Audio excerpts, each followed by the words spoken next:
మాతృదేవో భవ. అందరికి నమస్తే అండి. Welcome back to Govinda brothers online exams. ఈ పేరుతో GOVINDA గోవిందా బ్రదర్స్ పేరుతో ప్లే స్టోర్ లో యాప్ అందుబాటులో ఉంది. ఏపీఎస్సీ గ్రూప్ 2 ప్రిలిమ్స్ ఎగ్జామ్స్ అయిపోయేంత వరకు ప్రతిరోజు మీకు ప్రాక్టీస్ టెస్ట్ ఉంటుంది. క్వశ్చన్స్ చాలా అడ్వాన్స్డ్ గా ప్రస్తుత సిలబస్ కు అనుగుణంగా, ప్రస్తుత క్వశ్చన్ పేపర్ ప్యాటర్న్ కు అనుగుణంగా మీకు క్వశ్చన్స్ ఉంటాయి. ఎగ్జామ్ అయిపోయిన తర్వాత దాని మీద ఎక్స్ప్లెనేషన్ వీడియో కూడా ఉంటుంది. అలాగే ఆ క్వశ్చన్ పేపర్ పీడిఎఫ్ కూడా మీకు ఇస్తాము. సో ఇదంతా కూడా కేవలం 199 రూపీస్ కే మీకు అందిస్తున్నాము. దట్టు క్రిస్మస్ ఆఫర్ కింద మీకు ఇప్పుడు 99 రూపీస్ కే ఇస్తాము. 100 రూపీస్ డిస్కౌంట్ కూడా ఇచ్చాం. దానికి మీరు కోడ్ SSVNE అనేటువంటి కోడ్ కనుక మీరు అప్లై చేసినట్లయితే మీకు 100 రూపాయలు డిస్కౌంట్ వస్తుంది. ఇది డిసెంబర్ 25 అర్ధరాత్రి 12 గంటల వరకు మాత్రమే ఆఫర్ అందుబాటులో ఉంటుంది. క్రిస్మస్ ఆఫర్ ఇది. సో అవకాశం ఉన్నటువంటి వాళ్ళు దీన్ని సద్వినియోగం చేసుకోండి. తర్వాత ఈ సొసైటీ ఎగ్జామ్ అనేది మొన్న జరిగింది మనకు. ఏది భారత సమాజం లక్షణాలు కుటుంబం అనే దాని మీద జరిగింది. అందులో క్వశ్చన్ నెంబర్ 1 చూద్దాం. జబ్మానీ వ్యవస్థలో సేవలు అందించే కులాలకు చెందిన వారిని ఏమని పిలుస్తారు? జడ్జ్మానీ అంటే పేరులోనే ఉంది. జడ్జ్ జాబ్ బదులు యా పెట్టామనుకోండి, ఇది యజ్మాని అవుతుంది. జడ్జ్మానీ అవ్వకుండా యజ్మాని అవుతుంది. సో జడ్జ్మాని అన్నా యజమాని అన్నా ఒకటే. యాక్చువల్ గా యజమాని అనేది ఏంటంటే ఇది ఒక సంస్కృత పదం. ఇదొక సంస్కృత పదం. ఈ సంస్కృత భాషకు చెందినటువంటి ఈ పదం నుండి జడ్జ్మాని అనేటువంటి పుట్టింది. చాలా ఇంపార్టెంట్. ఇంతకీ ఈ జడ్జ్మాని వ్యవస్థ అంటే అర్థం ఏంటంటే ఒక కులం వారు మరొక కులం వారికి, ఇక్కడ చూడండి యారో మార్క్ పై వేసినామంటే అర్థం ఇలా, వీళ్ళు ఉన్నత కులం వారు, వీళ్ళు తక్కువ అంటే నిమ్న కులం వారు. సో ఒక కులం వారు మరొక కులం వారికి సేవలు అందించడం, ఇలా సేవలు అందించడాన్నే జడ్జ్మానీ వ్యవస్థ అని చెప్పి పిలుస్తారు. మనందరికీ తెలుసు, చాలా ఇంపార్టెంట్. ఈ జడ్జ్మానీ వ్యవస్థకు తొలిసారి నిర్వచనం ఇచ్చింది ఎవరు? ఈ జడ్జ్మానీ వ్యవస్థకు తొలిసారి నిర్వచనం ఇచ్చినటువంటి వ్యక్తి ఎవరంటే ఆస్కార్ లెవిస్. చాలా ఇంపార్టెంట్. సో ఎలా గుర్తుపెట్టుకుంటారంటే, వీడు పెద్ద యజమాని లాగా ఫీల్ అయిపోతుంటారు. ఆస్కార్ లెవెల్లో పర్ఫామ్ చేస్తున్నాడు వీడు యజమాని, మనమేమో సేవకులా అని చెప్పి గుర్తుపెట్టుకోండి. ఆస్కార్ లెవెల్లో ఉందిరా వీడు యజమాని పర్ఫార్మెన్స్ అని గుర్తుపెట్టుకోండి. అలా అంటే మన మీద ఎవరైనా పెత్తనం చేస్తాం మనం ఒప్పుకోగా, అందుకని అలా ఆస్కార్ లెవిస్ అని గుర్తుపెట్టుకోండి. చాలా ఇంపార్టెంట్. అయితే ఇంకా దీని మీద బుక్ కూడా వచ్చింది. ఆ బుక్ పేరు కూడా మనకు చాలా ఇంపార్టెంట్. మరి ఆ బుక్ పేరు ఏం పేరంటే హిందూ జడ్జ్మానీ విధానం. బుక్ పేరు ఏం పేరంటే హిందూ జడ్జ్మానీ విధానం. ఏంటిదంటే ఇది ఒక బుక్ అండి. ఈ బుక్ లో చాలా ఇంపార్టెంట్. ఈ బుక్ లో ఏముందంటే విలియం వైజర్ అనేటువంటి ఒక రచయిత ఈ బుక్ రాశాడు. ఈ విలియం వైజర్ అనేటువంటి రచయిత రాసిన ఈ బుక్ లో ఈ జడ్జ్మానీ వ్యవస్థ గురించి ప్రస్తావన ఉంది. ఏ బుక్ లో ప్రస్తావన ఉంది అని అడిగితే హిందూ జడ్జ్మానీ విధానం. ఫస్ట్ టైం డెఫినిషన్ ఇచ్చింది ఎవరు అంటే ఆస్కార్ లెవిస్. జడ్జ్మానీ విధానం అంటే ఏంటంటే ఒక కులం వారు మరొక కులం వారికి సేవలు అందించడం. ఈ యజమాని అనేది ఏ భాషా పదము అంటే ఇది సంస్కృత భాషా పదం. ఇంకా ఏమైనా ఉందా సార్ ఎక్స్ట్రా ఇన్ఫర్మేషన్ దీని గురించి అంటే చాలా ఇంపార్టెంట్ గుర్తుపెట్టుకోవాల్సింది. దీనికి ఆన్సర్ ఏంటి ఇప్పుడు ఆన్సరు యజమాని వ్యవస్థలో సేవలు అందించే కులాలకు చెందిన వారిని ఏమంటారు అంటే సేవలు అందించే వాళ్ళు ఉన్నారుగా, అది ఇంపార్టెంట్. మరి అందించే కులాలకు చెందిన వారిని ఏమంటారు? ప్రజా, కామిన్, యజమాను, జడ్జ్మాన్. సో మనకు అలాగే సింపుల్ గా తెలిసిపోయింది ఏమని, యజమాని అయితే కాదు, ఎందుకంటే యజమాని ఇప్పుడు సేవలు అందేడు. ఆప్షన్ సి తీసేయచ్చు. అంటే సి ఉండేటివన్నీ ఎలిమినేట్ చేసేయచ్చు. సో ఇంక 2 మిగిలినాయి, ఒకటి ఏబి, ఒకటి ఏడి. సో దీంట్లో కరెక్ట్ ఆన్సర్ ఏంటంటే ఏబి. అంటే ప్రజా మరియు కామిన్ అనే పేరుతో పిలుస్తారు. ఎవరిని? సేవలు అందించే కులాలని. ఒక కులం మరొక కులానికి సేవలు అందిస్తుంది అన్నామో ఆ విధంగా సేవలు అందించే కులాన్ని ప్రజా లేదా కామిన్ అని పిలుస్తారు. అందుకునే వాళ్ళని ఏమంటారు సార్? అందించే వాళ్ళు ఓకే సార్, అందుకునే వాళ్ళు ఏమంటారు సార్ అంటే ఆల్రెడీ ఉంది, యజమాని లేదా జడ్జ్మాన్ అని పిలుస్తారు అందుకునే వాళ్ళు. ఇది ఇంపార్టెంట్. నెక్స్ట్ క్వశ్చన్ చూద్దాం. ఇలా బాగుందమ్మా అంటే ఒక క్వశ్చన్ చూసి ఫస్ట్ ఎక్స్ప్లెనేషన్ ఇచ్చేసి మళ్ళీ ఆన్సర్ చెప్పడం బాగుందా? ప్రసన్న బాగుంది గారు, సార్ ఇట్లా. ఎందుకంటే ఆప్షన్స్ 4 చదవడం కంటే ముందు అసలు ఏంది అని చెప్పేసి మళ్ళీ ఆన్సర్లకు వెళ్తే ఈజీగా మీకు ఐడెంటిఫై చేస్తారేమో. ఇట్లా బాగుందా లేదా చదివే ఇట్లనే బాగుంది సార్. ఇలా అన్ని క్వశ్చన్లకు రాదు, వచ్చిన చోట మాత్రం కంటెంట్ వచ్చిన చోట మాత్రం చెప్పారు. దానికి అవసరమైన కంటెంట్ ఎక్కువ చెప్పకుండా దానికి ఎంత అవసరమో అంత చెప్పుకుంటా పోదాం. సో ఈ క్రింది వాటిలో సరికాని వాక్యాలు అడిగినాడు, జాగ్రత్తగా చూసుకోవాలా సరైనవి సరికాని అడిగినప్పుడు. సరికాని వాక్యం: భారతీయ గ్రామాలలో ప్రజల మధ్య దృఢమైన మరియు ప్రాథమిక సంబంధాలు ఉంటాయి. ఎందుకంటే ఇది కంటెంట్ కాదు, ఇది మనం అనలైజ్ చేసి ఆన్సర్ పెట్టాలి దీన్ని. కాబట్టి చూద్దాం. గ్రామాలు అన్నాడు, ప్రజల మధ్య అన్నాడు, దృఢమైన అన్నాడు అంటే స్ట్రాంగ్. ప్రాథమిక సంబంధాలు ఉంటాయి అన్నాడు. ప్రాథమిక సంబంధాలు అంటే అన్న, తమ్ముడు, అక్క, చెల్లి, మామ, పిన్ని, అమ్మ, నాన్న, బాబాయ్, ఇవన్నీ ప్రైమరీ రిలేషన్స్ ఖచ్చితంగా ఉంటాయి పల్లెల్లో. మనం ఎవరినైనా అన్న అంటాం, అక్క అంటాం. మన బంధువులుగా పల్లెల్లో మనకు వరుసలు పెట్టి పిలుచుకున్నది చాలా అలవాటు మనకి, మామ, అత్త, అక్క, అన్న అని. దృఢంగా ఉంటాయి బంధాలు కూడా. మా మామ, మా అన్న అంటాం. అసలు మన అమ్మకు పుట్టిండ్రు కానీ మన ఏదో 4 ఇళ్ళు 5 ఇళ్ళు ఉంటారు. మన కులం కాకపోయిండొచ్చు, ఒక గ్రామంలో రకరకాల కులాలు ఉంటాయి. ఆయన కూడా మనం ఏమంటామంటే అన్న అంటాం, మా అన్న అంటాం. అంటే దృఢంగా ఉంటాయి బంధాలు. అది కరెక్ట్, ఇది తప్పు అయితే కరెక్ట్. రెండోది ఏమన్నాడు? భారతీయ గ్రామాలలో సామాజిక మరియు సాంస్కృతిక ఏకరూపత ఉంటుంది. ఏకరూపత అంటే ఒకే విధంగా ఉంటుంది, ఒకే రూపంలో ఉంటుంది. అంటే ఏంటి? ఫర్ ఎగ్జాంపుల్ ఒక గ్రామం తీసుకుంటే, ఇప్పుడు మా గ్రామమే ఉంది. ఒక గ్రామం అంటే కొన్ని పల్లెలు కలిస్తే ఒక గ్రామం. మా పక్క అయితే, ఈ పక్క ఎలా అంటారు తెలియదు, కొన్ని పల్లెలు. ఇప్పుడు మా గ్రామానికి 5 పల్లెలు కలుస్తాయి. 5 పల్లెలు కలిస్తే ఒక గ్రామం. కోటబైలు అనేటువంటి ఒక గ్రామం. ఈ గ్రామంలో కొన్ని పల్లెలు ఉంటాయి. మల్లగోపుల వారిపల్లి, బత్తినవారిపల్లి, సాయిబులపల్లి, చంద్రబాబురెడ్డి గారిపల్లి, గుల్లావాండ్లపల్లి అని ఒక 5 పల్లెలు ఉంటాయి. అయితే ఈ గ్రామంలో మాకు ఒక గ్రామ దేవత ఉంటుంది, అమ్మవారు ముత్యాలమ్మ అంటాం. సో జాతర జరిగినప్పుడు అందరూ ఒకే రకంగా తిరునాళ్ళు చేస్తాం, అందరూ పాల్గొంటాం. ఒక గంగ జాతర జరిగినా, ఒక రాముల వారి మెరవడం జరిగినా, ఒక ఆంజనేయ స్వామి ఉత్సవాలు జరిగినా, ఒక వినాయక చవితి జరిగినా, ఏం జరిగినా అందరూ ఒకే విధంగా పాల్గొంటాం. సో అంటే సంస్కృతి అంటే ఏంటి? మన పెద్దలు మనకు అందించలేదు. అలా ఆచార వ్యవహారాలు, కట్టుబాట్లు ఇవన్నీ కూడా ఒకే రకంగా ఉంటాయి చూడడానికి. అది కనపడుతుంది గ్రామాల్లో.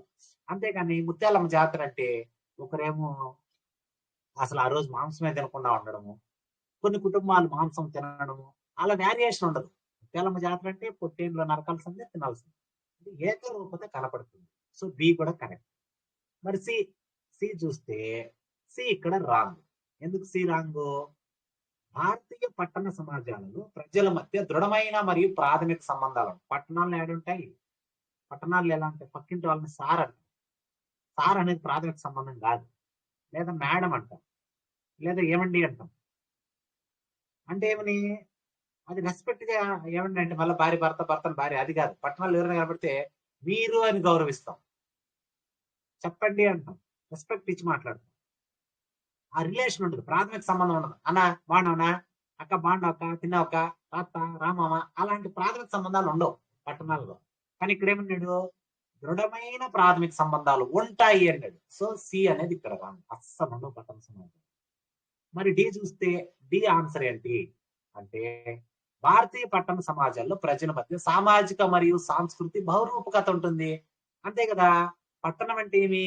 ఒకే వీధిలో రకరకాల సంస్కృతులకు చెందిన కుటుంబాలు ఉంటాయి. ఇప్పుడు మేము తిరుపతిలో మేమున్న వీధి చెంగారెడ్డి వీధి. ఈ వీధిలో మేమున్నటువంటి ఈ వీధిలో ఏమేమి ఉంటాయి?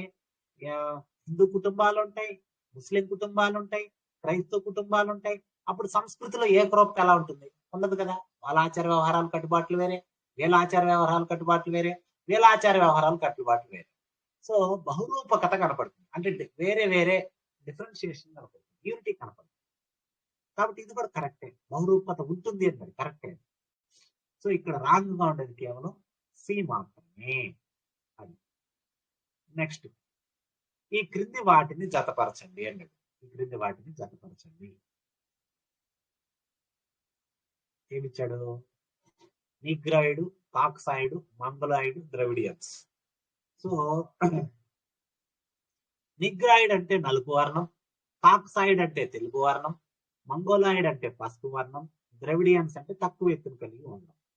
సో మనందరికీ తెలిసిందే ఇది. ఈ నిగ్రాయిడ్ అనేటువంటి వాళ్ళు భారత సమాజంలో, మన భారతదేశానికి వలస వచ్చినటువంటి వాళ్ళల్లో, భారతదేశానికి వలస వచ్చినటువంటి ఆదిమ తెగలలో లేదా సమాజంలో అతి పురాతనమైనటువంటి తెగ ఏది? అతి పురాతనమైనటువంటి తెగ ఏదంటే ఏం చెప్పాలమ్మా? ఏం చెప్పాలి? ఏం చెప్పాలి అంటారండి? నిగ్రాయిడ్ అని చెప్పాలి. అతి పురాతనమైనటువంటి మానవులు, అతి పురాతన మానవులు లేదా అతి పురాతనమైన తెగ ఏదంటే నిగ్రాయిడ్స్. చాలా ఇంపార్టెంట్. తర్వాత మరి అంటే అతి పురాతన అంటే is nothing but first time వచ్చిన వాళ్ళు, అంతేనా? ఫస్ట్ వచ్చిన వాళ్ళు వీళ్ళు. మరి చెట్టు చివరి వచ్చిన వాళ్ళు, చెట్టు చివరి వచ్చిన వాళ్ళు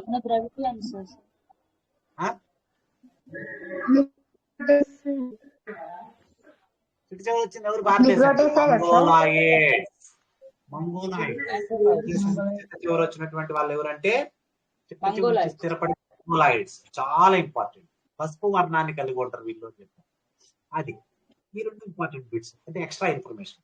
అలాగే ద్రవిడియన్స్ అన్నాం. ఈ ద్రవిడియన్స్ నే ఇంకొక పేరుతో కూడా పిలుస్తారు. ఏం పేరు ప్రసన్న గారు? ఏం పేరు?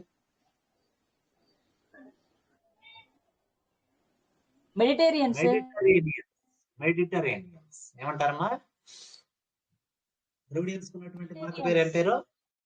మెడిటరేనియన్స్. మరి ద్రవిడియన్స్ అంటే ఎవరు? మనమే, దక్షిణ భారతదేశంలో ఉన్న మనమే. ఎలా ఉంటాం మనము? ప్రసన్న గారు వర్ణిస్తారు మన వర్ణన. ఎలా ఉంటారు ప్రసన్న గారు?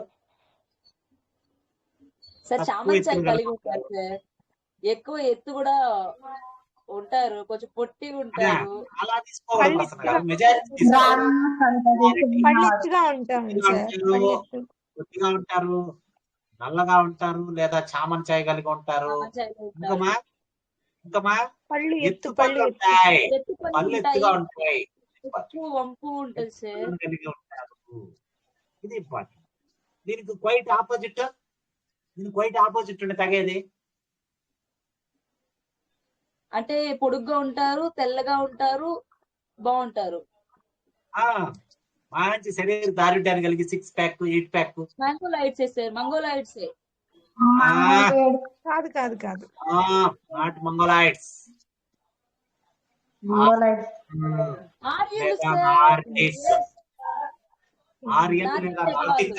ఉత్తర భారతదేశంలో ఇక్కడ ఉన్నా కదా, ఈ ఉత్తర భారతదేశంలో స్థిరపడినటువంటి ఆరియన్స్ లేదా నార్డిక్లు బాగా ఎత్తును కలిగి, మంచి దేహ దారుఢ్యాన్ని కలిగి, బాగా మంచి కలర్ కలిగి, మంచి హెయిర్ స్టైల్ కలిగి చూడడానికి బాగా అందంగా ఉంటారు.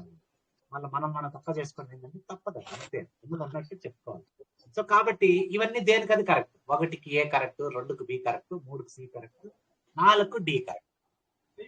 ఇది ఇంపార్టెంట్, గుర్తుపెట్టుకోవాలి. నెక్స్ట్, భారతదేశంలో వృత్తిపరమైన వైవిధ్యం ఉండడానికి గల కారణాలను గుర్తించండి. వృత్తిపరమైన వైవిధ్యం ఉంది భారతదేశంలో.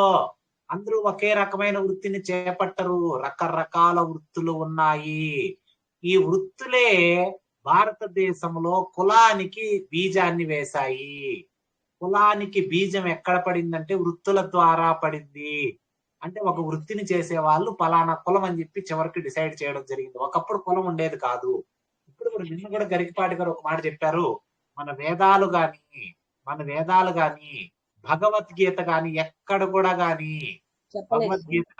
కూడా కుల ప్రస్తావన చెప్పలేదు. వృత్తుల గురించి మాత్రమే మాట్లాడాయి. ఈ వృత్తి ఆధారంగా తర్వాత కులాలు అనేది రావడం జరిగింది. అటు వృత్తిపరమైన వైవిధ్యం ఉండడానికి కారణాలు ఏంటివి అంటే చూడండి, కుల వ్యవస్థ ఆల్రెడీ చెప్పేసాను. పలానా కులం వాళ్ళు పలానా వృత్తి చేయాలి. కుమ్మరి కొండలు తయారు చేయాలి, వడ్రంగి కొయ్యి పని చేయాలి, ఇలా డిసైడ్ చేయాలి. సో కుల వ్యవస్థ అనేది ఒక కారణం. జడ్జ్మాని వ్యవస్థ ఆల్రెడీ చెప్పుకున్న యజమాని ఒకడు ఉంటాడు. ఆ యజమాని సింహాసనం కూర్చుంటాడు, నీటి కూర్చోటేసుకొని. వాడికి సేవలు చేయడానికి రకరకాల కులాలు వారు. వానికి జుట్టు కత్తిరించడానికి ఒకరు, వానికి బట్టలు ఉతకడానికి ఒకరు, వాడు వ్యవసాయం చేసి పంటలు పండించడానికి ఒకరు, వాడికి చెప్పులు మోయడానికి ఒకరు, ఇలా రకరకాల కులాల వాళ్ళు ఉంటారు. సో ఈ వ్యవస్థ అనేది ఆటోమేటిక్ గా వృత్తిపరమైన వైవిధ్యానికి కారణం అయింది. ఇండైరెక్ట్ గా ఇది కూడా కారణం.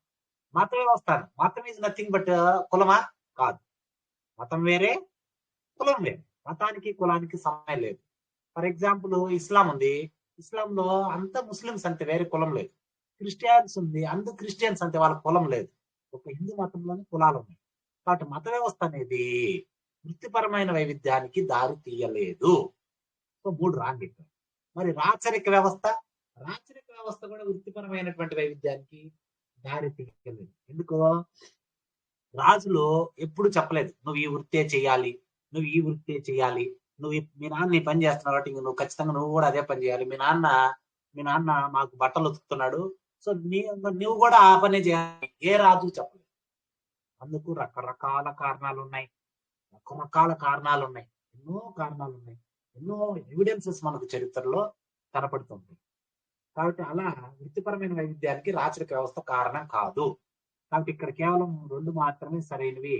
అవేంటంటే కుల వ్యవస్థ మరియు జడ్జ్మాని వ్యవస్థ. ఈ 2 కూడా భారతదేశంలో వృత్తిపరమైన వైవిధ్యానికి కారణం. సో 1, 2 అనేది ఇక్కడ కరెక్ట్ అన్నమాట. చాలా ఇంపార్టెంట్. నిన్న మీరందరూ అప్పుడప్పుడు కొన్ని తెలుసుకోవాల్సిన విషయాలు ఏంటంటే, సంస్కృతం మనకు సరిగా తెలియకపోవడం వల్ల మన వేదాల్లో ఉండే సారం మనకు అంతగా తెలియదు. అలాంటప్పుడు మనం ఏం చేయాలంటే పెద్దలు చెప్పిన కొన్ని విషయాలు తెలుసుకోవాలి. నిన్నటి వరకు నాకు తెలియని ఒక నిజం నన్ను తెలుసుకుని ఆశ్చర్యపోయాను. గరికపాటి గారు చెప్తూ ఏం చెప్తారంటే, గరికపాటి గారు ప్రవచనం ఇస్తా ఆయన ఏమన్నాడంటే, ఏకలవ్యుడు ఉన్నాడుగా, ఏకలవ్యుడు స్వయాన శ్రీకృష్ణుడికి అల్లుడంట, మేనల్లుడు పైగా. అదేంటి సార్ అంటే, శ్రీకృష్ణుడికి 5 మంది అంటే సిస్టర్స్, తోబుట్టువులు. వాళ్ళ నాన్న వసుదేవుడు ఉన్నాడు కదా, సారీ కృష్ణుడికి కాదు, శ్రీకృష్ణుడు వాళ్ళ నాన్న వసుదేవుడికి. అంటే మేనత్తలు, కృష్ణుడికి మేనత్తలు 5 మంది. వాళ్ళలో మనకు కుంతిదేవి ఒక ఆమె తెలుసు, కుంతి, పాండవులు వాళ్ళమ్మ 5వ ఆమె. ఈ ఏకలవ్యుడు వాళ్ళమ్మ కూడా కృష్ణుడికి మేనత్త. అంటే కృష్ణుడు వాళ్ళ నాన్న వసుదేవుడు ఉన్నాడుగా, ఈ వసుదేవుడికి సిస్టర్ ఏమో ఏకలవ్యుడు వాళ్ళమ్మ. ఇది ఎందుకు చెప్పారు గరికపాటి గారు ఏంటంటే, ఏకలవ్యుడు ఒక ఆటవిక తెగకు చెందినటువంటి వాడు, అంటే తక్కువ కులానికి చెందినవాడు అప్పట్లో. మరి కృష్ణుడు ఏమో రాజు, యదువంశ రాజు, ఆయన యాదవులు అప్పట్లో. వాళ్ళు యాదవులు, వీళ్ళేమో ఆటవిక తెగలు, గిరిజన తెగ. మరి ఎలా ఇచ్చి పెళ్లి చేశాడు కృష్ణుడు వాళ్ళ నాన్న గిరిజన తెగల కంటే? అప్పట్లోనే కులాంతర వివాహాలు ఉన్నాయరా నాయన, కానీ అప్పుడు కులం అనే పేరు లేదు, వృత్తి ఉండింది అంతే. వాళ్ళ అడవుల్లో ఆకులు, అల్లములు, కాయలు, దుంపలు, వేర్లు, తేనె ఇలాంటివి దొరికితే వాటిని అమ్ముకొని వాటి ద్వారా ప్రకృతిని నమ్ముకొని బతికే వాళ్ళు అంతే. అదొక ఆటవిక తెగ, అది కులం కాదు. దాన్ని కులానికి అంటగట్టేసి వాళ్ళకి పెట్టనీయకూడదు, చేసుకోకూడదు అని అప్పట్లోనే లేదు. వీళ్ళు యాదవులు, అంటే వీళ్ళు పశువులు మేపుకుంటూ పాలు పిండుకుంటూ వెన్న జున్ను తయారు చేసుకొని బతికేవాళ్ళు అంతే. తప్ప ఇది ఒక కులం కాదు. అప్పట్లోనే కులాంతర వివాహాలు ఉన్నాయి. కాబట్టి కులం అనేది లేదు, వృత్తునిది అంతే. అది చెప్పడానికి చెప్పాను అంతే. నెక్స్ట్, ఈ క్రింది వాణిలో సమాజం యొక్క లక్షణం ఏది? సమాజం యొక్క లక్షణం ఏది అనేది చాలా ఇంపార్టెంట్. సమాజం స్తబ్దంగా ఉంటుంది. స్తబ్దంగా అంటే ఏంటి? ఎటువంటి చలనము లేకుండా, ఎటువంటి మూమెంట్ లేకుండా, ఎటువంటి యాక్టివిటీ లేకుండా, ఎక్కడ వేసిన గొంగలు అక్కడే అంటారు చూసారా, అలా ఉంటుంది ఆ సమాజం. ఉండదు.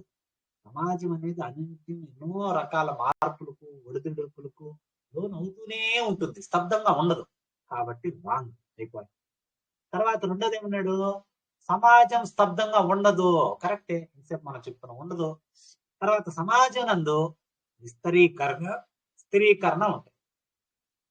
స్థిరీకరణ అంటే స్టెబిలైజేషన్. స్టెబిలైజేషన్ అంటే ఏమి అంటే, ఒక రకంగా చెప్పాలంటే కొన్ని విషయాల్లో, ఇప్పుడు ఫర్ ఎగ్జాంపుల్ ఒక మతం అనుకుందాం, ఇస్లాం మతం, దానికి సంబంధించినటువంటి ఆచార వ్యవహారాలు, కట్టుబాట్లు స్థిరంగా ఉంటాయి. ఒక క్రిస్టియానిటీ అనుకున్నాం, దానికి సంబంధించి ఆచార వ్యవహారాలు సమాజంలో స్థిరంగా ఉంటాయి. విస్తృతీకరణ అంటే ఎక్స్పాండ్. వాళ్ళ యొక్క ఆచార వ్యవహారాలు, కట్టుబాట్లు అనేటి ఒక ప్రాంతానికో, ఒక గ్రామానికో, లేదా ఒక సరిహద్దుకో పరిమితం అవ్వకుండా ఎక్స్పాండ్ అవుతాయి. అందుకే కదా ఎక్కడో బీహార్ లో పుట్టినటువంటి గౌతమ్ బుద్ధుడు గయాలో బుద్ధ గయాలో ఎక్కడో లుంబిని వనంలో ఎక్కడో ఉన్నటువంటి బౌద్ధ మతము ప్రపంచం అంతా ఎలా విస్తరించింది, ప్రపంచ దేశాలకు ఎలా విస్తరించింది? విస్తరీకరణ ఉంది కాబట్టి సమాజంలో ఏది జరిగినా ఒక చోటు నుంచి మరొక చోటుకి ఆటోమేటిక్ గా స్ప్రెడ్ అయిపోతుంది. అంటే విస్తరీకరణ స్థిరీకరణ రెండు ఉన్నాయి. తర్వాత ఆప్షన్ 4 ఏమన్నాడు, సమాజంలో విస్తరీకరణ మాత్రమే ఉంటుంది అన్నాడు. తప్పు, రెండు ఉంటాయి. అంటే 4 తప్పు, 1 తప్పు, 2, 3 కరెక్ట్. ఇక్కడ సమాజం స్తబ్దంగా ఉండదు, సమాజంలో విస్తరీకరణ మరియు స్థిరీకరణ రెండు ఉంటాయి అనేది సమాజం యొక్క లక్ష్యం. కాబట్టి 2, 3 అనేది ఇక్కడ కరెక్ట్ ఆన్సర్.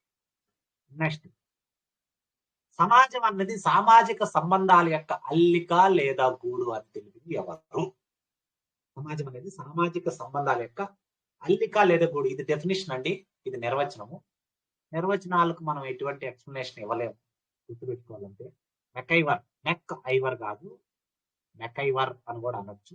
ఇతను సామాజిక శాస్త్రవేత్త, సమాజ పరిశీలకుడు. ఇతను అల్లిక లేదా గూడు అని చెప్పడం జరిగింది. చాలా ఇంపార్టెంట్. నెక్స్ట్, ఈ క్రింది వాటిలో సరైన వ్యాఖ్యలు గుర్తించండి. 7. ఈ క్రింది వాటిలో సరైన వ్యాఖ్యలను గుర్తించండి. సొసైటీ అనే పదం సోషియస్ అనే లాటిన్ పదం నుంచి గ్రహించబడింది. సొసైటీ అనే పదం సోషియస్ అనే గ్రీక్ పదం నుంచి గ్రహించబడింది. సోషియస్ అనగా అర్థం సామాజిక సహచరత్వం, సోషియస్ అనగా మానవుల మధ్య సంబంధాలు.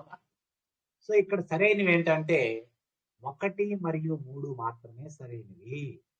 సోషియస్ అనేది గ్రీక్ పదం కాదు, సోషియస్ అనేది లాటిన్ పదం.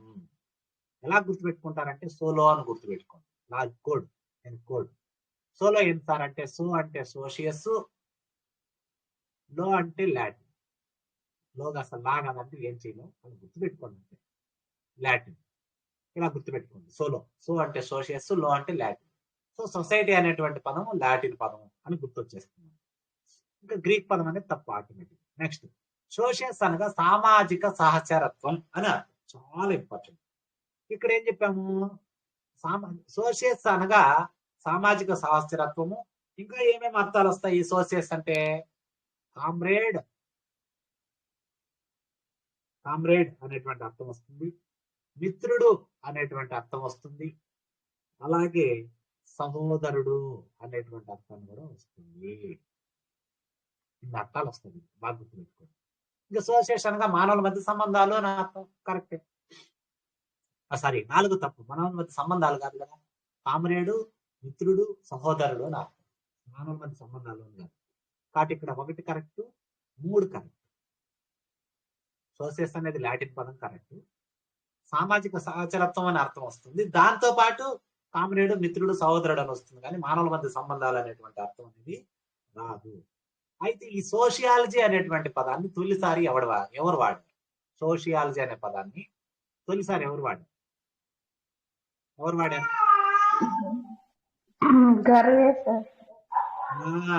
August Comte. ఎవరైనా ఆగస్టు కామ్టే? ఎవరు ఆగస్టు కామ్టే? సామాజిక శాస్త్ర పితామహుడు, father of sociology. Father of పితామహ అంటే భీష్ముడు అనుకుంటారు, భారతంలో కాదు. సామాజిక శాస్త్ర పితామహుడు. సోషియాలజీ అనే పదాన్ని మొట్టమొదటిసారి ఎవరు వాడారంటే ఆగస్ట్ కామ్టే అనేటువంటి అతను వాడడం జరిగింది. ఇతనే ఫాదర్ ఆఫ్ సోషియాలజీ అని. అయితే భారత సమాజ శాస్త్ర పితామహుడు వేరే ఉన్నాడు. ఎవరు? ఫాదర్ ఆఫ్ సోషియాలజీ వేరే. ఎవరమ్మా? జిఎస్ ఘరియే. ఈయన్నే ఏమంటారమ్మా? గోవింద సదాశివ ఘరియే అని కూడా పిలవడం జరుగుతుంది. ఇది మనం చెప్పుకోవాలి.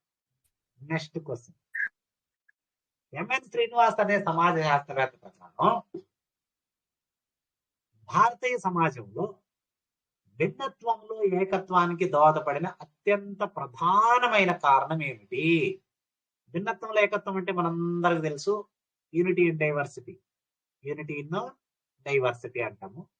సో అంటే రకరకాల మతాలు, జాతులు, కులాలు, కట్టుబాట్లు, ఆచార వ్యవహారాలు అన్ని ఉన్నా కూడా మనమంతా భారతీయులం అని చెప్పుకుంటాం కదా. మా జాతి భారత జాతి అని చెప్పుకుంటాం కదా. దీన్నే యూనిటీ అంటారు. సో డైవర్సిటీ అంటే రకరకాలుగా ఉన్నారు. క్రిస్టియన్స్, హిందూస్, జైనులు, బౌద్ధులు, సిక్కులు, ముస్లింస్, రకరకాల అటవిక తెగలు, ఆచారాలు, అలవాట్లు, కట్టుబాట్లు ఇట్లా ఉన్నా కూడా మనం అంతా కలిసే ఉంటాం. ఇలా ఉండడానికి అత్యంత ప్రధానమైన కారణం ఏంటని ఎంఎన్ శ్రీనివాస్ అనే సామాజిక శాస్త్రవేత్త చెప్పాడు. చాలా ఫేమస్ ఆయన కూడా. సో ఆయన దేన్ని చెప్పాడు ప్రధానమైనటువంటి కారణం అంటే ఏం చెప్పాడు? మతము మరియు మత గ్రంథాలు అని చెప్పాడు. అంతే కదా. డైవర్సిటీ ఉండడానికి కారణం ఏంటమ్మా? ఇప్పుడే చెప్పాను. హిందూ మతము, ఇస్లాం మతము, క్రిస్టియానిటీ, జైనులు, బౌద్ధులు, సిక్కులు, జొరాస్ట్రియన్లు, మత గ్రంథాలు. ఇంకా చెప్పాలి, హిందువుల పవిత్ర గ్రంథం ఏది? హిందువుల పవిత్ర గ్రంథం ఏది? మత పవిత్ర గ్రంథం భగవద్గీత. భగవద్గీత. బైబిల్. అయితే ముస్లిం అయితే ఖురాన్. సిక్కులకైతే గురు గ్రంథ్ సాహిబ్, ఆది గురు గ్రంథ్. గ్రంథ్ సాహిబ్. మరొక పేరు ఆది గ్రంథ్. ఎంతమంది గురువులు బోధనలు ఇది? ఎంతమంది గురువుల యొక్క బోధనల సారము? 5 మంది. ఐదుగురు. మొదటి ఐదుగురు వాళ్ళ యొక్క బోధనల సారమే గురు గ్రంథ్ సాహిబ్. అలాగే జెండా అవస్థ అనేది ఎవరిది? జెండా అవస్థ అనే బుక్ ఎవరిది? పార్సీలా? పార్సీలు జొరాస్ట్రియన్స్ కాదు. ఇలా రకరకాల పవిత్ర గ్రంథాలు అనేవి ఉన్నాయి. సో ఈ మతము, ఆ మత గ్రంథాలు, ఆ మత గ్రంథాల్లో ఉన్నటువంటి సారము, దాన్ని మన వాళ్ళు పాటించడం వల్ల కొన్ని కట్టుబాట్లు, కొన్ని అలవాట్లు, కొన్ని ఆచారాలు, కొన్ని పద్ధతులు ఇలా రావడం వల్ల రకరకాల డైవర్సిటీలు అనేవి మన ఇండియాలో వచ్చేసింది. భిన్నత్వం అనేది వచ్చేసింది. అయినా మనం ఏకంగా ఉంది. భిన్నత్వం లేకత్వానికి ప్రధాన కారణం ఏంటి? ఎవరి ప్రకారము? ఎంఎన్ శ్రీనివాస్ ప్రకారం. ఇలా కూడా అడగచ్చు. మతం మరియు మత గ్రంథాలు అనేటివి భారతీయ సమాజంలో భిన్నత్వంలో ఏకత్వానికి దోహదపడిన అత్యంత ప్రధాన కారణమైన అంశాలు అని చెప్పిన సామాజిక శాస్త్రవేత్త ఎవరు అని రివర్స్ లో కూర్చుని అడిగినా కూడా ఆన్సర్ ఏం చెప్పాలి?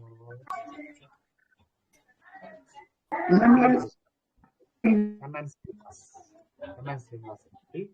చెప్పాలి. Next question. నిర్దేశిత సామాజిక పరివర్తన లక్ష్యం ఏంటి? నిర్దేశిత అంటే డైరెక్టెడ్, అంటే ఒక లక్ష్యం పెట్టుకొని ఒక దిశానిర్దేశం చేశారంట, ఇలా వెళ్ళాలి ముందుకు అని. అలా సమాజం అనేది ముందుకు వెళ్ళాలంటే పరివర్తన అనేది జరగాలి. అలా జరగడానికి ప్రధానమైనటువంటి లక్ష్యాల్లో ఒక లక్ష్యం ఏంటి అని అడిగారు. చాలా ఇంపార్టెంట్. సో ఇవన్నీ కూడా ఎందుకంటే మెరుగైన జీవన పరిస్థితులు ఉండాలి, మెరుగైన వేతనాలు ఉండాలి, వ్యాధుల నుంచి విముక్తి కావాలి. ఇవన్నీ సాధారణంగా ఆలోచిస్తే సమాజంలో మార్పు రావాలంటే వీటన్నిటి మనం లక్ష్యంగా పెట్టుకోవాలి. మెరుగైన జీవన పరిస్థితులు ఉండాలి. అందుకే వచ్చే ప్రతి ప్రభుత్వం రకరకాల సంక్షేమ పథకాల పేరుతో ఏం చేస్తుంది? ఆర్థిక సామాజిక న్యాయాన్ని చేయాలని చూస్తుంది. అవునా కదా? ఎందుకు ఇది? మెరుగైన జీవన పరిస్థితుల కోసం. అలాగే మెరుగైన వేతనాలు అంటే శ్రమకు తగిన వేతనం ఉండాలి, లింగ భేదం లేకుండా, స్త్రీ పురుష భేదం లేకుండా వేతనాలు ఉండాలి. ఇలా ఉండాలంటే అప్పుడే సమాజంలో మనకు పరివర్తన, మార్పు అనేది మనకు కనపడుతుంది. అలాగే వ్యాధుల నుంచి విముక్తి. సమాజంలో ఒకప్పుడు కలరా అనే మహమ్మారి వస్తే ఊర్లే తగలబట్టిపోయేటి. మలేరియా వస్తే మనకు తెలుసు, గొప్పలు కూడా చనిపోవడం జరిగింది మలేరియా జ్వరంతో.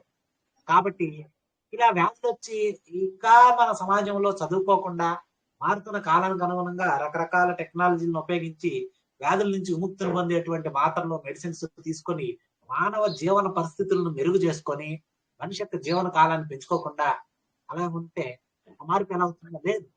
ఇప్పుడు మనం ఎగ్జాంపుల్ చెప్పాలంటే కరోనా వచ్చింది, 2 years ఇబ్బంది పడ్డాం. ఆ తర్వాత వ్యాక్సిన్స్ వచ్చేసాయి, రకరకాల వ్యాక్సిన్స్. ఇలా వ్యాధుల నుంచి విముక్తి కూడా కావాలి. ఇవన్నీ కూడా సామాజిక పరివర్తన లక్ష్యాలే. కాబట్టి ఇవన్నీ సరేవే. నెక్స్ట్ మళ్ళీ సామాజిక పరివర్తన అనేది. సామాజిక పరివర్తన అంటే ఏం చెప్పాలి? ఏదో ఒక కారణం వల్ల ఏర్పడుతుందా? ఫలితాలు పరిమితంగా ఉంటాయా? సులువుగా అర్థం చేసుకోవచ్చా? ఎన్నో కారణాలు మరియు వివిధ ఫలితాల సంక్లిష్ట దృగ్విషయమా? అంటే సింపుల్ గా చెప్పే జనరలైజ్డ్ క్వశ్చన్ ఇది. సమాజంలో పరివర్తన అనేది ఎలా వస్తుంది, సమాజంలో మార్పు ఎలా వస్తుందంటే ఎన్నో కారణాలు మార్పుకి, రకరకాల కారణాలు, రకరకాల ఫలితాలు, రిజల్ట్స్. ఇవన్నీ కలిస్తేనే సామాజిక పరివర్తన. సో ఆప్షన్ డి అనేది కరెక్ట్ ఆన్సర్. ఇందుకు మించి ఎక్స్ప్లెనేషన్ ఏమవసరం, జనరల్ గా పెట్టేయచ్చు. నెక్స్ట్,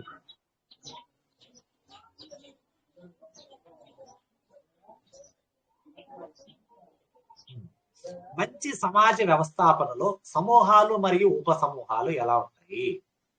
మంచి సమాజం అనేది ఉంటే వ్యవస్థాపన అంటే ఏర్పాటు చేయాలి అంటే, మంచి సమాజం అనేది ఏర్పడాలి అంటే సమూహాలు మరియు ఉప సమూహాలు ఎలా ఉండాలి అన్నాడు. ఎలా ఉండాలి? సింపుల్, పరస్పర సర్దుబాటు చేసుకోవాలి, అంతే అంతే కదా. సర్దుబాటు చేసుకోకపోతే కష్టం. అడ్జస్ట్మెంట్ అనేది లేకపోతే సమూహాలు అంటే ఇక్కడ గ్రూపులు అంటే రకరకాల తెగలు కావచ్చు, రకరకాల మతాలకు చెందిన వాళ్ళు కావచ్చు, రకరకాల వృత్తులకు చెందిన వాళ్ళు ఏం చేయాలి? మళ్ళీ అందులో ఉప సమూహాలు కావచ్చు. ఇవన్నీ కూడా మనం ఫర్ ఎగ్జాంపుల్ బీసీ తీసుకుంటే బీసీలో ఏ ఉంది, బి ఉంది, సి ఉంది, డి ఉంది, ఏ. అది బీసీ అనేది ఒక సమూహం అనుకుంటే ఇవన్నీ ఉప సమూహాలు. వీళ్ళంతా ఏం చేయాలి? సర్దుబాటు చేసుకోవాలి, తప్పదు. అడ్జస్ట్ అయ్యి బ్రతకడం నేర్చుకోవాలి, అప్పుడే మంచి సమాజం ఏర్పడుతుంది. అలా కాదు, మాది మా కథ మాదే, మా రూట్ సపరేటు, ఆధార డైలాగులు కొట్టినప్పుడు ఆ సమాజంలో అల్ల కల్లోలాలు ఏర్పడి సమాజం అనేది నాశనం అయిపోవడం కాదు. నెక్స్ట్, సమాజానికి కావలసిన కనీస ప్రకార్యాలు ఏమిటి? సమాజానికి కావలసిన కనీస ప్రకార్యాలు ఏమిటి అనేది. కనీసం అంటే మినిమం రిక్వైర్మెంట్స్ అంటాం కదా మనము.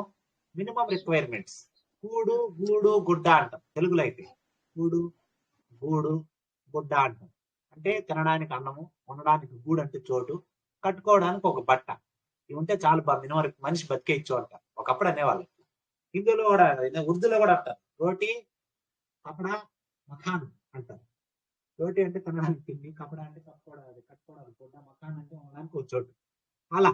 సో కనీస అవసరాలు ఏంటివి అంటే ప్రాథమిక అవసరాలు గుర్తించాలి.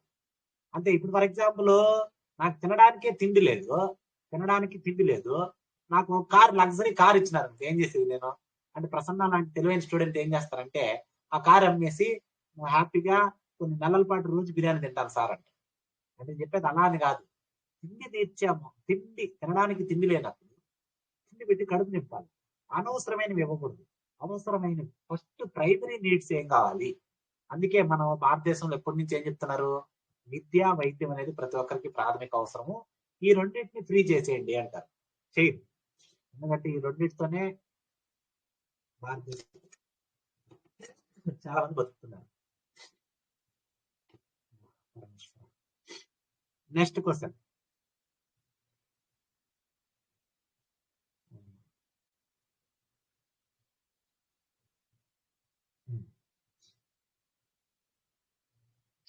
ఈ క్రింది గ్రంథాలు వాటి రచయితలతో జతపరచండి అన్నాడు.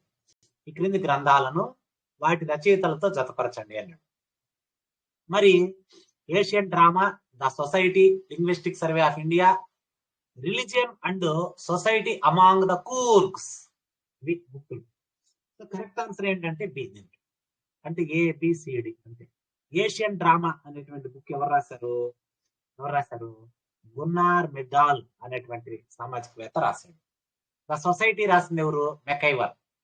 అలాగే లింగ్విస్టిక్ సర్వే ఆఫ్ ఇండియా రాసింది ఎవరు? George Abraham Grierson. Religion and society among the Coorgs రాసింది ఎవరు? ఎంఎన్ శ్రీనివాస్. వీళ్ళందరి పేర్లు మనం విన్నాం ఇంతసేపు కూడా. రకరకాల అభిప్రాయాలు. ఎంఎన్ శ్రీనివాస్ ఏమన్నాడు, భిన్నత్వం లేఖకం గురించి కానీ ఇవన్నీ కూడా మనం విన్నాం. మెకైవర్ ఒక స్టేట్మెంట్ ఇచ్చాడు, మనం సేవ్ చూస్తాం. వీళ్ళలో జార్జ్ అబ్రహం గ్రియర్స్ అన్న మనం గుర్తుపెట్టుకోవాలి. ఎందుకు సార్ ఎన్నో జార్జ్ అబ్రహం గ్రియర్స్ అన్న గుర్తుపెట్టుకోవాలంటే భారతదేశంలో తొలిసారి భాషాపరమైనటువంటి సర్వే చేశాడు. ఎక్కడ? భారతదేశంలో సర్వే చేసి భారతదేశంలో 364 భాషలు ఉన్నాయి అని చెప్పడం జరిగింది. చాలా ఇంపార్టెంట్.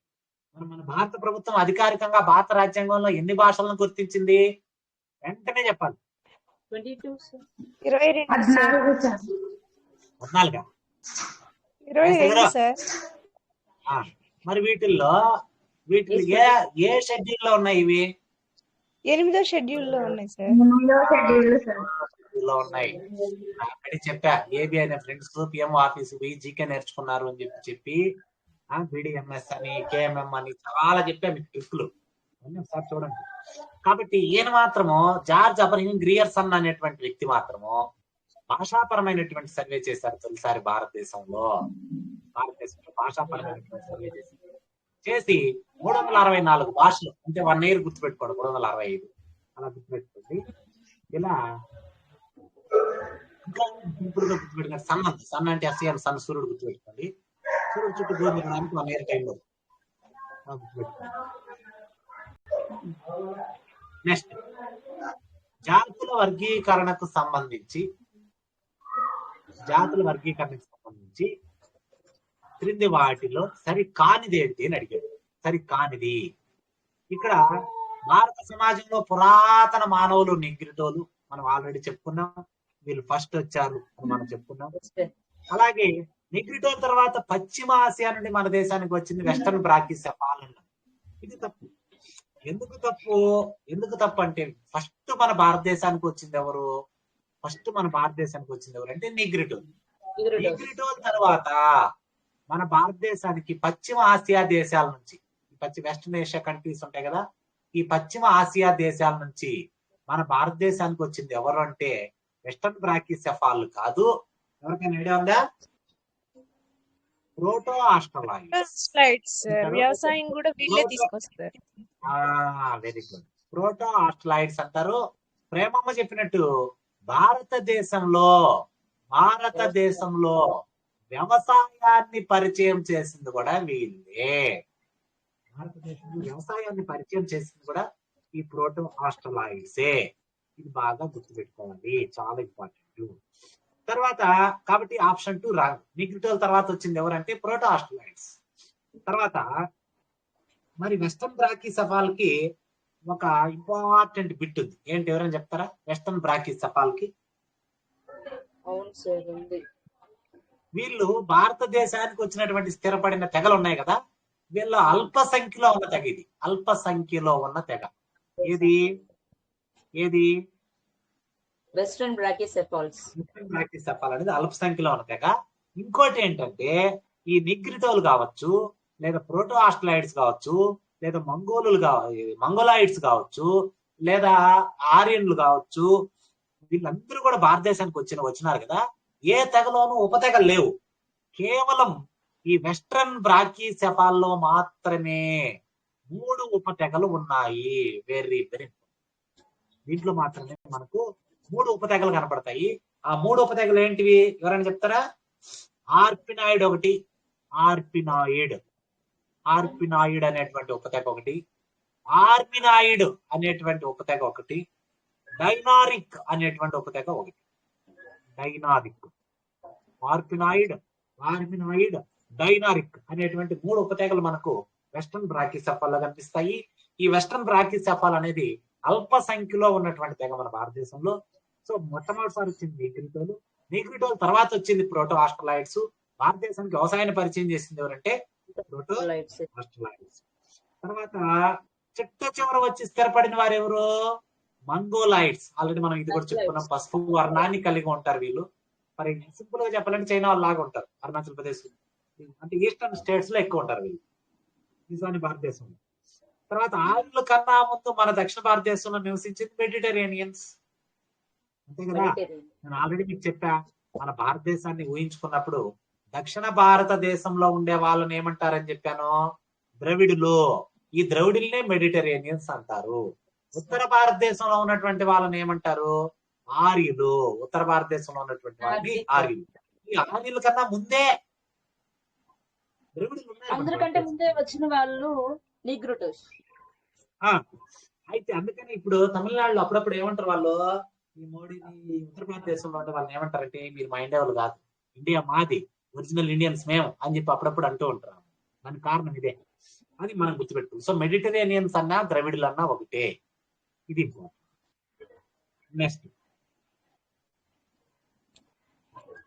Next question. సామాజిక మానవ పరిణామ శాస్త్రవేత్తలు వారి పరిశోధన చేసిన గ్రామాలలో సరికాని జత. అంటే వాళ్ళు కొన్ని గ్రామాలను ఎన్నుకొని మానవుల యొక్క పరిణామం, మానవుల్లో మార్పులు ఎలా వచ్చాయి, సమాజంలో వాళ్ళ యొక్క జీవన శైలి ఎలా మారింది అని రకరకాల పరిశోధనలు చేశారు. ఆ పరిశోధనలు చేయడానికి కొన్ని గ్రామాలను ఎన్నుకున్నారు ఆ శాస్త్రవేత్తలు. వాడిని సరికాని జత అడిగారు. సో సరికాని జత అంటే మనందరికీ తెలుసు ఎంఎన్ శ్రీనివాస్, రాంపుర ఆల్రెడీ చెప్పాను. రాముడు, శ్రీనివాసుడు, కృష్ణుడు వీళ్ళంతా మహావిష్ణు యొక్క దశావతారాల్లో అవతారాలే, అలా గుర్తుపెట్టుకోమన్నాం. ఏ కరెక్ట్. అలాగే ఎస్సి దుబే అన్నాం. ఎస్సి దుబే శామీర్పేట మనందరూ తెలుసు. దీనికి కూడా మీకు కోడ్ చెప్పాను. సామి అంటే సామి అని కూడా, సామి దుబై ఇక్కడ నుంచి అంటాం. ఎక్కువ మాట్లాడుతూ ఉంటే ఏంద్రా స్వామిని నస ఇక్కడ నుంచి దుబై అంటాం. అలా శామీర్పేటలో దుబే అనేటువంటి వ్యక్తి పరిశోధనలు చేయడం జరిగింది. సామాజిక శాస్త్రవేత్త ఆండ్రీ బీటెల్లే అన్నాడు. ఆండ్రీ బీటెల్లే ఇక్కడ ఏమన్నాడు, బిసిపరా అన్నాడు. తప్పు. బీటెల్లే ఎక్కడ? ఆండ్రీ బీటెల్లే ఎక్కడ? ఆండ్రీ బీటెల్లే ఎక్కడ? శ్రీపురం. శ్రీపురం ఎక్కడ? శ్రీపురం ఎక్కడుంది? తంజావూరు దగ్గర ఉంది, తమిళనాడు. కాబట్టి ఇది గుర్తుపెట్టుకోండి. బిసిపరాలు ఎవరు పరిశోధన? బిసిపరా ఎక్కడుంది? ఒడిశాలో ఉంది బిసిపరా. మరి ఒడిశాలో ఎవరు పరిశోధనలు చేసింది? బెయిలీ. ఎవరు? బెయిలీ. అది మనము ఎలా సార్ దీన్ని గుర్తుపెట్టుకోవాలంటే, మా లాంగ్వేజ్ లో అయితే, మీ లాంగ్వేజ్ ఎలా ఉంటుందో మాకు తెలియదు. మా పల్లెటూరులో ఏమంటారంటే కళ్ళులో బిసి కదా, ఇక్కడ బిసి, దాన్నే బూసి అని కూడా. కళ్ళకు బూసి గమ్మేసింది, సరిగా కనిపించట్లేదు కళ్ళు అంటాం. దానికోసం బ్రెయిలీ లిప్ వచ్చింది. కొంచెం ట్రిక్కీగా ఐడియా కోసం కళ్ళకు బూసి గమ్మింది, సరి కనపడలేదు అంటారు. బ్రెయిలీ లిప్ అంటే కనపడిన వాళ్ళ కోసమే, అంటే బిసిపరాలో బ్రెయిలీ. తర్వాత ఏఎం షా ఇతను ఎక్కడ? రాధ్వనాజ్. ఇది కూడా కరెక్టే. ఈ రాధ్వనాజ్ అనేది ఎక్కడుందంటే గుజరాత్ లో ఉంది. మనకు గుజరాత్ అంటేనే మనకి ఎవరు గుర్తొస్తారు? ప్రధానమంత్రి మోడీ గారు గుర్తొస్తారు. ఆయనతో పాటు అమిత్ షా గుర్తొస్తారు. సో అమిత్ షా, ఏఎం షా, రాధ్వనాజ్ అయిపోయింది. సో ఇక్కడ ఆప్షన్ సి మాత్రమే రాంగ్. అలా గుర్తుపెట్టుకోండి. ఈ రాంపూర్ ఎక్కడుంది? కర్ణాటకలో ఉంది. శామీర్పేట ఎక్కడుంది? హైదరాబాద్, తెలంగాణలో ఉంది. తెలంగాణ. బిసిపర ఎక్కడుంది? ఒడిశాలో ఉంది.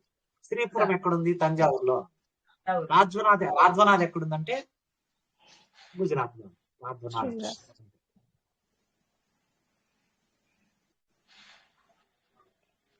నెక్స్ట్, ఈ క్రింది వాటిలో సరైంది ఏది?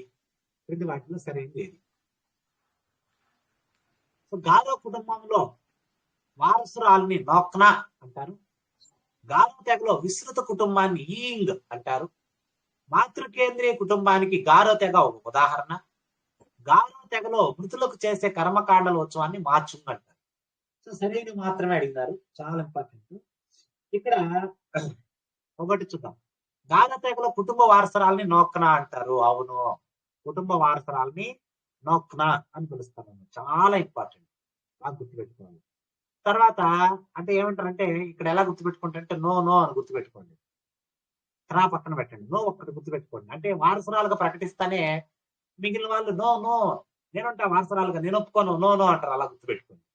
నెక్స్ట్, గారో తెగలో విస్తృత కుటుంబాన్ని ఈంగ్ అంటారు అన్నారు. విస్తృత కుటుంబాన్ని ఈంగ్ అంటారా? అంటారు. విస్తృత కుటుంబాన్ని ఏమంటారు? మచాంగ్ అంటారు. మచాంగ్ అని పిలుస్తారు. ఈంగ్ అంటారు, మచాంగ్ అని పిలుస్తారు విస్తృత కుటుంబాన్ని. ఇంతకీ విస్తృత కుటుంబం అంటే ఏంటి? ఎవరు చెప్తారు? విస్తృత కుటుంబం అంటే జాయింట్ ఫ్యామిలీస్ కదా సార్?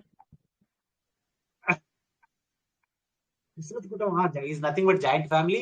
వివాహ సంబంధాన్ని కలిగినటువంటి ఫ్యామిలీనా? కాదు, జాయింట్ ఫ్యామిలీ అంటే విస్తృత అంటే జాయింట్ ఫ్యామిలీ కిందగా వస్తుంది. దాన్ని మచాంగ్ అంటారు. తర్వాత మాతృకేంద్రీయ కుటుంబానికి గారో తెగ ఉదాహరణ అన్నారు. కరెక్టే. మాతృకేంద్రీయ కుటుంబానికి గారో తెగ ఉదాహరణ. ఇంకా ఎక్కడెక్కడ ఉన్నాయి మాతృకేంద్రీయ కుటుంబాలు అంటే?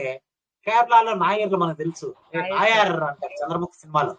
కాబట్టి నాయర్లు ఇంపార్టెంట్. అలాగే మేఘాలయలో ఏ తెగ ఉంది? మేఘాలయలో కాశీ అనేటువంటి తెగ ఉంది. ఇవన్నీ కూడా మాతృకేంద్రీయ కుటుంబానికి ఉదాహరణ. ఇది గారో తెగ, కేరళ నాయుడు, మేఘాలయ. మనం ఇంకో ఇంపార్టెంట్ బిట్ కూడా మనం ఇక్కడ సొసైటీలో మన ఎగ్జామ్ లో మీకు చెప్పాను. ఏమని? కేరళలో ఉన్నటువంటి ముస్లిం సమాజంలో ఏ వ్యవస్థ కనపడుతుంది అని చెప్పాము? మాతృకేంద్రీయ కుటుంబం కనపడుతుంది. మామూలుగా ఇస్లాం సమాజంలో పితృకేంద్రీయ సమాజంలో పితృస్వామ్య వ్యవస్థ కనబడుతుంది. సారీ, ఈ పితృస్వామ్య వ్యవస్థ ఉంటుంది, కానీ కేరళలో మాత్రం మాతృస్వామ్య వ్యవస్థ అనేది మనం చెప్పాం.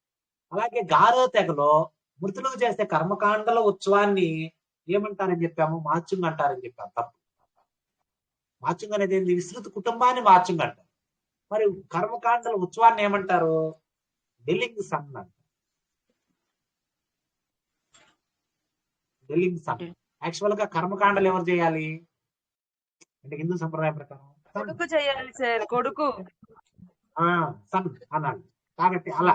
సో డి తప్పు, బి తప్పు. సరైనవి ఏంటి? ఇక్కడ ఏ, సి మాత్రమే సరైనవి. అలా గుర్తుపెట్టుకోండి. Next question. ఉమ్మడి కుటుంబం అనే భావనకు సంబంధించి క్రింది వాటిని జతపరచండి అన్నాడు. జీవిత బీమా ఉమ్మడి కుటుంబాన్ని ఒక జీవిత బీమా సంస్థ అని ఎవరన్నారు అంటే నెహ్రూ గారు. జవహర్ లాల్ నెహ్రూ గారు అన్నారు జీవిత బీమా సంస్థ. అలాగే ఢిల్లీలో ఉన్నటువంటి అగర్వాల్ కుటుంబం మీద ఇది ఉమ్మడి కుటుంబ వ్యవస్థ. ఢిల్లీలో ఉన్నటువంటి అగర్వాల్ కుటుంబం అనేది ఒక ఉమ్మడి కుటుంబ వ్యవస్థ. దీని మీద పరిశోధనలు చేసింది ఎవరు? పరిశోధనలు చేసింది ఎవరు అంటే జిఎస్ గరియే, గోవింద సదాశివ్ గరియే. ఎవరైనా? Father of Indian sociology. ఉన్నటువంటి అగర్వాల్ కుటుంబం మీద పరిశోధన చేశారు. నెక్స్ట్ గుజరాత్ లో నరసరీపట్నం అనేది అవుతుంది. ఇక్కడ కూడా ఉమ్మడి కుటుంబ వ్యవస్థ మనం చూడొచ్చు. ఈ గుజరాత్ లో ఉన్న నరసరీపట్నంలో పరిశోధనలు చేసింది ఎవరు? ఐపి దేశాయ్. ఇది కూడా గుర్తుపెట్టారు. నెక్స్ట్ చెన్నైలో ఎవరు? Milton singer. ఇది ఉమ్మడి కుటుంబము, దానికి సంబంధించి సామాజిక శాస్త్రవేత్త. నెక్స్ట్, ఈ క్రింది వాక్యాల్లో సరికానిది ఏది అన్నాడు. మరి సరికానిది అంటే వివాహం తర్వాత వధువు తల్లిదండ్రులతో నివాసం ఉంటే దాన్ని పత్ని స్థానికం అంటారు. వివాహం తర్వాత వధువర్లిద్దరూ వరుణి మేనమామతో కలిసి ఉంటే దాన్ని ఉభయ స్థానికం అంటారు. సరికానిది అడిగాము. ఇక్కడ రెండు సరైనవే. పెళ్ళైన తర్వాత అమ్మాయి వాళ్ళ తల్లిదండ్రులతో ఉంటే అమ్మాయి పత్ని అంటేనే వధువు, కాబట్టి పత్ని స్థానికం అంటారు. కరెక్టే. తర్వాత వధువర్లి పెళ్లి తర్వాత ఇక్కడ చాలా ఇంపార్టెంట్ ఏంటంటే వివాహం తర్వాత వివాహం కన్నా ముందేనా అనేది మనం ఇక్కడ జాగ్రత్తగా చూసుకోవాలి. ఎందుకంటే వివాహం కన్నా ముందే అబ్బాయి ఏం చేస్తాడంటే అబ్బాయి మేనమామ ఇంటికి వెళ్ళిపోతాడు. అబ్బాయి తన ఆస్తిని అంతా తీసుకొని వెళ్తాడు. తనకు రావాల్సినటువంటి వాటా అంతా తీసుకొని మేనమామ ఇంటికి వెళ్ళిపోయి మేనమామతోనే ఉండి మేనమామ కూతుర్ని పెళ్లి చేసుకుంటాడు. తర్వాత ఇలా జరిగే ప్రాసెస్ ని ఏమంటారు ప్రసన్న గారు? మాతుల స్థానిక కుటుంబం అంటారు. అంతేనా? అయితే ఇక్కడ ఏమన్నాడు? పెళ్లి చేసుకున్న తర్వాత భార్య భర్త ఇద్దరు పోయి మేనమామతో ఉంటే దాన్ని ఉభయ స్థానిక పడుతుంది. సో ఇక్కడ ఏబి రెండు కరెక్ట్ గుర్తుపెట్టుకుంది. Next question. ఈ క్రింది ఏ సమాజాలలో కుటుంబ వ్యవస్థ ఉండదు? ప్రతి సమాజానికి కుటుంబ వ్యవస్థ అనేది ముఖ్యం. కుటుంబ వ్యవస్థే లేని ఒక సమాజం ఉందంట. ఆ సమాజం ఏదంటే కిబుట్జ్ మరియు కమ్యూన్స్. ఏ వ్యవస్థ అండి? కిబుట్జ్ మరియు కమ్యూన్స్ అనేటువంటి రెండు సమాజాలలో కుటుంబ వ్యవస్థ ఉండదు. ఇందులో కిబుట్జ్ అనేటువంటి వ్యవస్థ ప్రధానంగా ఏ దేశంలో కనబడుతుందంటే ఇజ్రాయెల్. ప్రపంచ దేశాలన్నీ ఇజ్రాయెల్ వైపు చూస్తున్నాయి ఇప్పుడు. పైగా ఇజ్రాయెల్ టెక్నాలజీ చాలా ఫేమస్. ప్రపంచంలోనే అతి పెద్ద, అంటే చాలా అత్యాధునిక రక్షణ వ్యవస్థ ఉంటుంది ఇజ్రాయెల్కి ఎప్పుడు కూడా. అత్యంత రక్షణ వ్యవస్థ ఉన్నా సరే వాళ్ళు ఫెయిల్ అయ్యారు సార్. ఏమారు పాటు. అందుకే మనకు శ్రీకృష్ణుడు ఏదో చెప్తారు. భీముడికి ఏం చెప్తాడంటే కృష్ణుడు అపాయము దాటడానికి ఉపాయము కావాలి, అంధకారం అమ్మలేనప్పుడు వెలుతురికై వెతకాలి, ముందు చూపు లేనివాడు ఎందునకు కొరగాడు అని మత్తు వదలమంటాడు భీముడు. అది ఎప్పుడు ఎక్కడనేది నేను చెప్పలేము. అట్లా ముందు చూపు ఉండాలరా నాయన అని చెప్తారు. అలా కొంచెం ఏమరపాట్లు ఉండడం వల్ల అలా జరిగింది. ఓకే, ఎందుకు ఈ కుటుంబ వ్యవస్థ లేకపోవడం? ఇది ఒక రకంగా మంచిదే. కుటుంబ వ్యవస్థ ఉండాలి సార్ ఖచ్చితంగా, అంటే ఉండాలి. లేకపోవడం మంచిదే నన్ను చెప్పండి ఇప్పుడున్న పరిస్థితులు. ఎందుకంటే 25 ఏళ్ళు వయసు వచ్చి ఉంటుంది, ఇంకా అమ్మా నాన్న మీద ఆధారపడి డబ్బులు తీసుకుని వస్తూ ఉంటారు. కానీ చాలా దేశాలు, ఇప్పుడు ఇజ్రాయెల్, అమెరికా, జపాన్ ఇటువంటి దేశాల్లో ఒక 10+ లేదా 14+ ఏజ్ వచ్చే ముందుకి ఖచ్చితంగా ఇండివిజువల్ ఇన్కమ్ ఉండాలి. పార్ట్ టైం జాబ్ చేసుకోవాలి. ఏం చేసుకుంటావు నీ ఇష్టం. నీ శక్తికి తగిన ఏదో ఒక పని చేసి నీ తిండికి అయ్యే ఖర్చు నువ్వు సంపాదించాలి. అది చిన్నప్పటి నుంచి అలవాటు చేస్తారు. అందుకే వాళ్ళు కష్టపడి పని చేసేది ఇన్కమ్ అర్న్ చేసుకుని వాళ్ళ ముందు వాళ్ళు ఒకరి మీద డిపెండ్ అవ్వకుండా బతికేది నేర్చుకుంటారు. మనకు అట్ట కాదు. పెళ్లి చేసి పిల్లలు కన్నా కూడా అమ్మ నాయన దగ్గర తీసుకునే వాళ్ళు ఉంటారు. అట్లా కాబట్టి కుటుంబ వ్యవస్థ లేని సమాజాలు ఒకటి కిబుడ్జు, ఇంకోటి కమ్యూనిస్ట్. ఈ కిబుడ్జు వ్యవస్థ ఎక్కువగా ఏ దేశంలో కనపడుతుంటే ఇజ్రాయెల్లో కనపడుతుంది. నెక్స్ట్ కుటుంబానికి సంబంధించి క్రింది వాటిలో సరి కానిది అన్నాడు 25. కుటుంబానికి సంబంధించి ప్రపంచంలో అధికంగా విస్తృత కుటుంబాలు ఉన్నాయి. మానవుని ప్రాథమిక పాఠశాల కుటుంబం. కుటుంబం అనేది ఒక స్వచ్ఛందం కాని సమాజం అన్నారు. చాలా ఇంపార్టెంట్ ఇది. సో ఇక్కడ ఎగిరిపోయింది, మనకు ఒక ఆప్షన్ ఎగిరిపోయింది. ఓకే. సో దీంట్లో మన ఆప్షన్ ఏ ఎగిరిపోయింది. ఇది తప్పు. ప్రపంచంలో అధికంగా విస్తృత కుటుంబాలు ఉన్నాయంటే కాదు. న్యూక్లియర్ కుటుంబాలు లేవు. ఫ్యామిలీ. ప్రపంచంలో అధికంగా కేంద్రక కుటుంబాలు ఉన్నాయి. Centralised families. ఏంటి కేంద్రక కుటుంబాలంటే ఇంతకుముందు చెప్పాను కదా, ఇప్పుడు ఐడియా వచ్చింది. వివాహ సంబంధాలు. వివాహ సంబంధం ద్వారా ఒకటయ్యి ఒక కుటుంబంగా ఏర్పడితే దాన్ని కేంద్రక కుటుంబం అంటారు.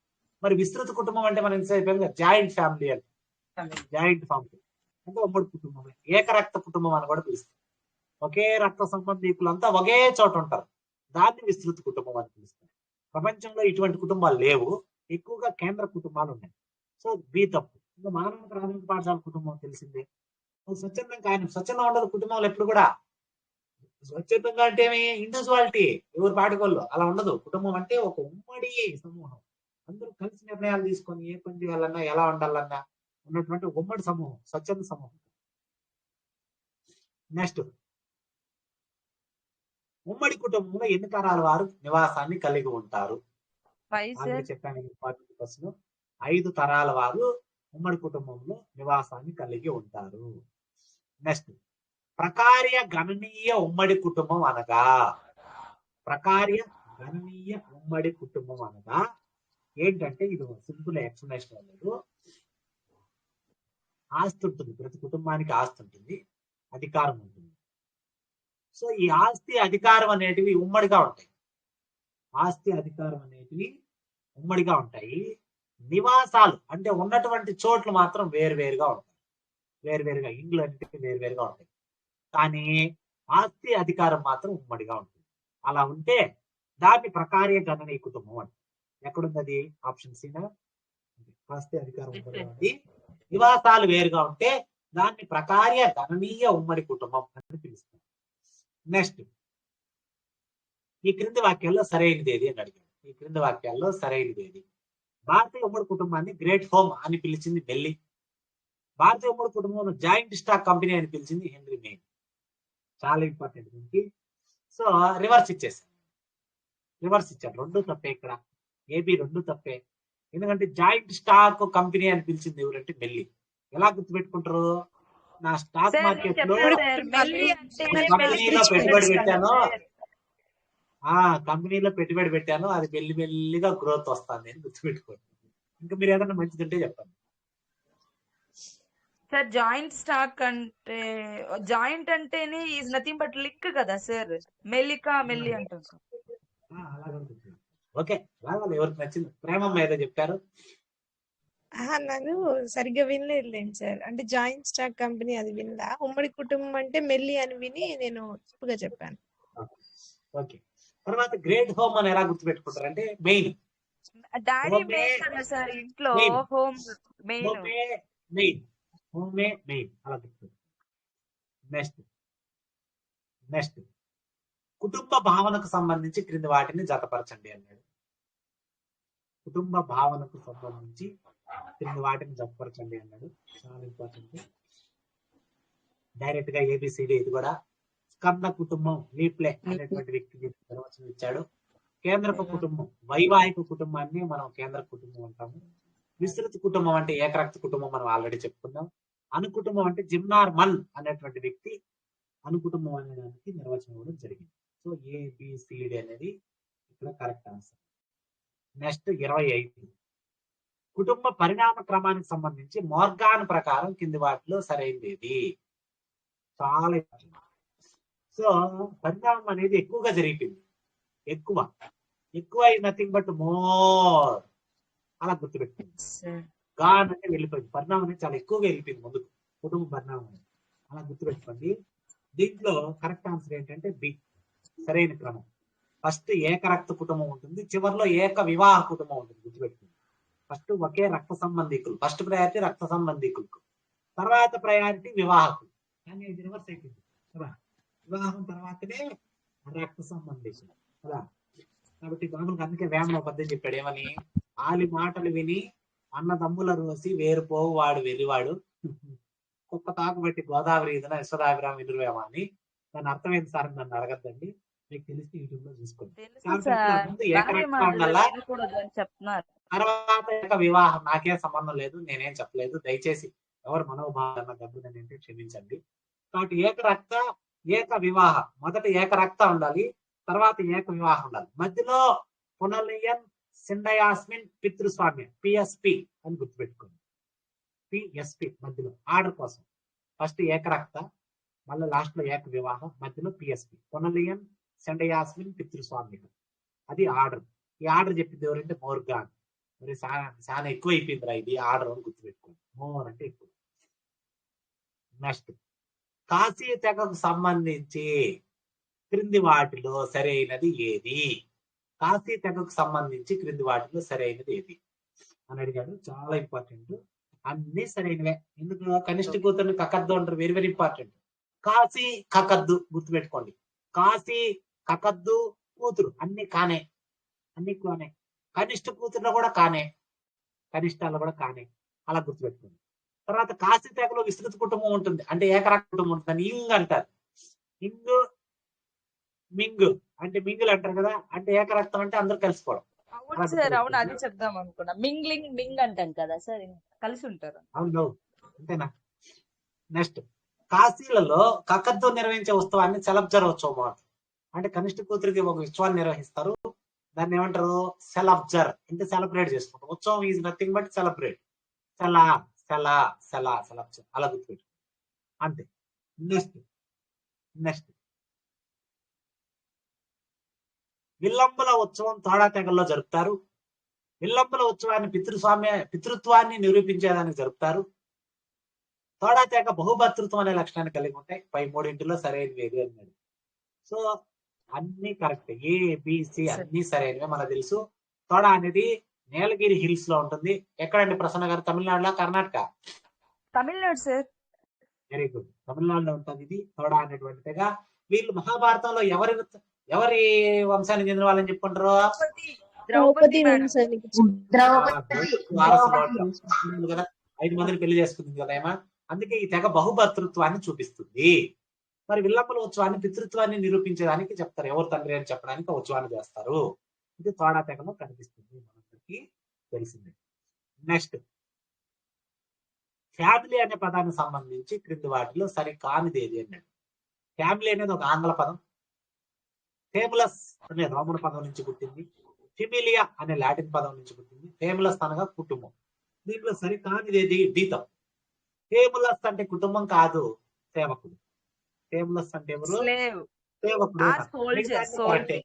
ఫేములస్ అనేది రోమన్ పదం. ఫిమిలియా అనేది లాటిన్ పదం. అలాగే ఫ్యామిలీ అనేది ఆంగ్లం. ఇవన్నీ గుర్తుపెట్టుకోవాలి. నెక్స్ట్, అంతర్జాతీయ కుటుంబ దినం ఎప్పుడు జరుపుకుంటారు? ఆల్రెడీ మా బాలాజీ చెప్పాడు. ఏమని?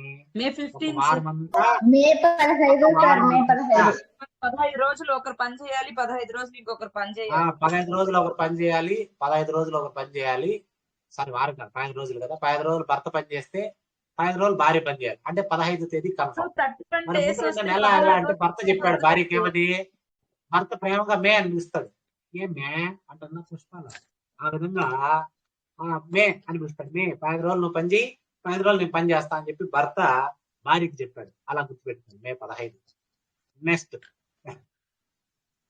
యువత నిద్రశాల అనగా విద్యాబుద్ధులు నేర్పించే కేంద్రం. ఇది ఏ తెగలో కనిపిస్తుంది? నాగా, మొండా, ఉరాన్, గోల్డ్ అన్నాము. దీనికి అన్ని కరెక్టే. యువత నిద్రశాల గురించి మీకు చాలా బ్రీఫ్ గా చెప్పాను, మళ్ళీ చెప్పడానికి లేదు సమయము. బాగా గుర్తుపెట్టుకోండి, చాలా ఇంపార్టెంట్. ఇది ఇవాళ ప్రాక్టీస్ బిట్స్. సో మరిన్ని మంచి ప్రాక్టీస్ బిట్స్ తో మళ్ళీ నెక్స్ట్ వీడియోలో కలుసుకుందాం. దయచేసి మీరందరూ చేయాల్సినటువంటి ఒక హెల్ప్ ఏంటంటే మీ వాట్సాప్ కి, మీ టెలిగ్రామ్ కి, మీ ఫేస్బుక్ కి, మీ ఇన్స్టాకి కొన్ని రోజులు పని పెట్టండి. మన యాప్ ని, మన లింకుల్ని ప్రమోట్ చేయండి. ప్రతిరోజు వాట్సాప్ లో స్టేటస్లు పెట్టండి. మన యాప్ ని ప్రమోట్ చేయండి. చాలా తక్కువ ఫీజుతో అందరికీ అందాలి, అందుబాటులో కావాలని ఆశ. ఆ విధంగా చేసి మనకు ఉపయోగపడే విధంగా ప్రమోట్ చేస్తున్న మనస్ఫూర్తిగా ఆశిస్తూ